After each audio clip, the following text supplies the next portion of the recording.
Kendaraan udara tak berawak atau drone milik NATO berhasil dilumpuhkan oleh pasukan Rusia.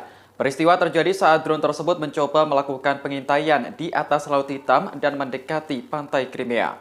Informasi ini dilaporkan kantor berita Rusia RIA Novosti pada Selasa 31 Mei 2022. Pesawat tak berawak itu mencoba mengidentifikasi fasilitas dan pergerakan pasukan Rusia yang berada di Ukraina. Angkatan bersenjata Rusia yang mengetahui hal itu langsung bergerak cepat. Dengan menggunakan sistem peperangan elektronik, Rusia berhasil mencegat dan membatalkan misi drone NATO. Adapun peperangan elektronik itu terjadi sebagai akibat dari gangguan gabungan sensor teknis radio aparat. Hal ini membuat misi yang direncanakan NATO menjadi tidak berarti. Meski begitu, Newsweek belum dapat memverifikasi laporan tersebut secara independen. Sebelumnya, sumber lain mengatakan bahwa sistem peperangan elektronik Rusia secara khusus difokuskan pada kapal perang NATO. Kapal perang tersebut mencoba mendekati pantai semenanjung Crimea. Sementara Barat dan NATO telah memberikan bantuan militer dan logistik kepada Ukraina sejak dimulainya invasi.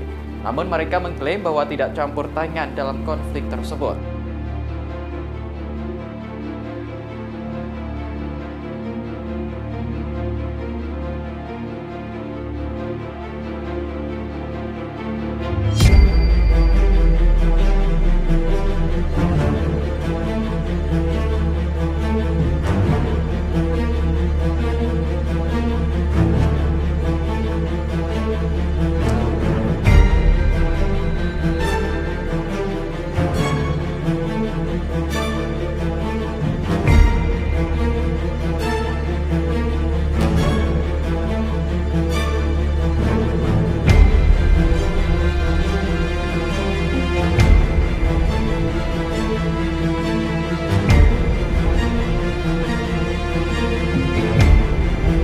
Terima kasih sudah nonton.